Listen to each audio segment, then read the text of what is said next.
over the weekend, we got our first look at Florida State as Florida State was able to bludgeon Duquesne over the weekend. That's a fast one for him. 47-7. Little cover about would the you Dukes. tease it? Yeah, no.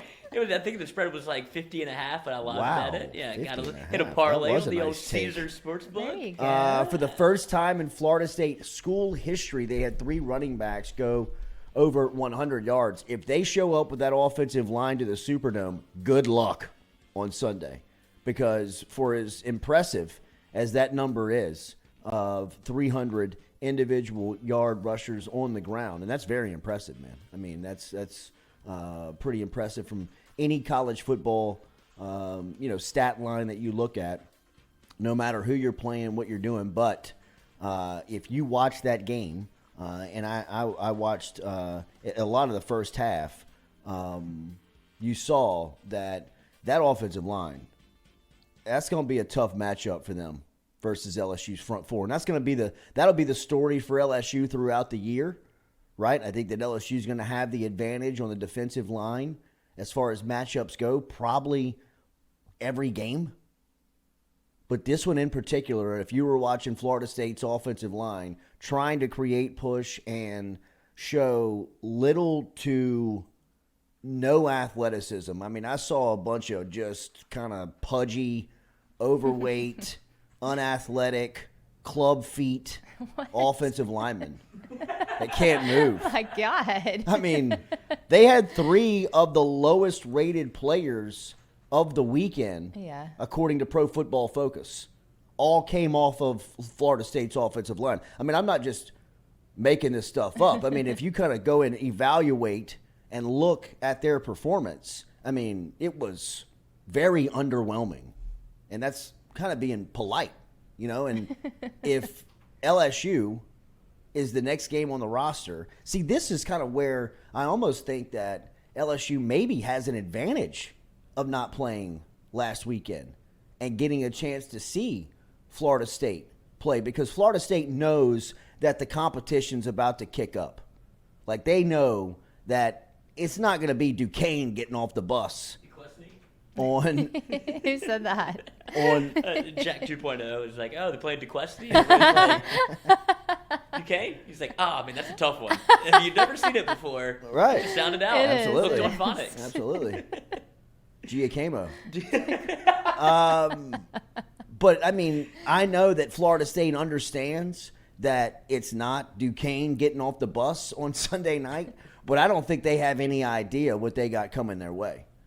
I mean, I just – that was very simple. Like, if you're not even a football guy, if you're not even, like, kind of like knowing what you're looking at, and you've been out and seen LSU's defensive line practice, a couple of times, and you watched that offensive line on Saturday night, I mean, my first reaction was, ha! I mean, like, yeah, right. Yeah, right. I mean, you got Ali Gay standing over you. You got B.J. Ojolari breathing down your neck.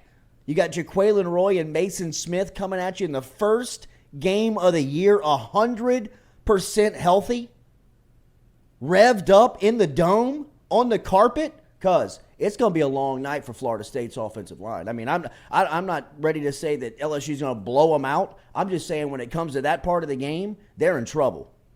They're in big trouble. Because not only is LSU coming at you with those first 4, that all of them are going to be, could be, potential high draft picks, first, second, third rounders, minimum third round. But, I mean, the waves of depth that are coming in after those guys.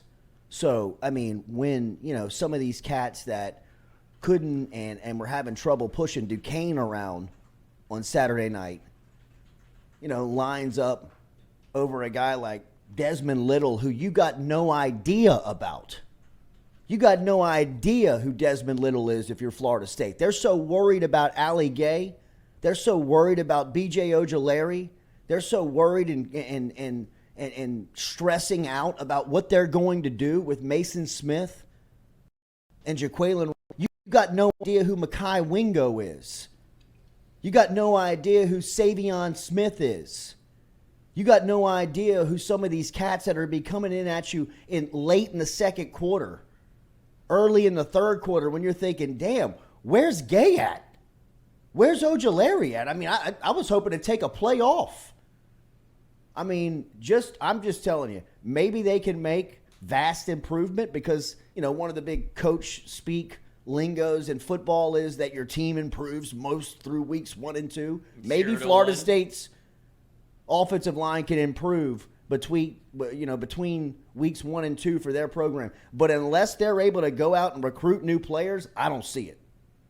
I don't see how they're going to be able to match up with LSU. If you just watch, and look, man, the numbers from Florida State are impressive the other night. But, I mean, my God, they were playing Parkview. And look, they can only go out there and take care of their business. And they did it. Credit to them. But if you're just evaluating what their line of scrimmage looked like offensively, when it comes to LSU's matchup against their defensive line, that is a total mismatch. That's a total mismatch. And Florida State is just in that spectrum of the game, they're in big trouble. Well, that was their first season opener win since 2016, right? Florida State. Yeah, but I mean, that's why you schedule Duquesne to get that. Yeah, but that's a long because time. a lot win. of these games, a lot of these high-profile games are like they are for LSU this season. They're usually like your opening kickoff. Like they're these big kickoff games, and Florida State's been in some of these matchups, and their program just doesn't seem quite ready to make that full return to where they were in the 90s. I don't know if they'll ever get back to where they were in the 90s under Bobby Bowden, where just year in, year out, they were a top 3 program. But, I mean, it does make sense for Florida State to be relevant and competitive within the sport. And right now, just in where they are under Mike Norvell. And, by the way, Mike Norvell is going to be on our show Wednesday. That's crazy. He's actually going to be here Wednesday at 3 o'clock. So we will have some special programming behind you. Did I say Savion Smith? I meant Savion Jones. I'm sorry. Savion Smith ain't walking through that door. But it's just look, and that was I watched 2.5 quarters, 3 quarters of that game intently, right? And that's what I just kind of took away from it is that when it comes down to LSU, Florida State's offensive line versus LSU in the trenches, LSU is going to be able to push them around, it looks like, just from a matchup standpoint.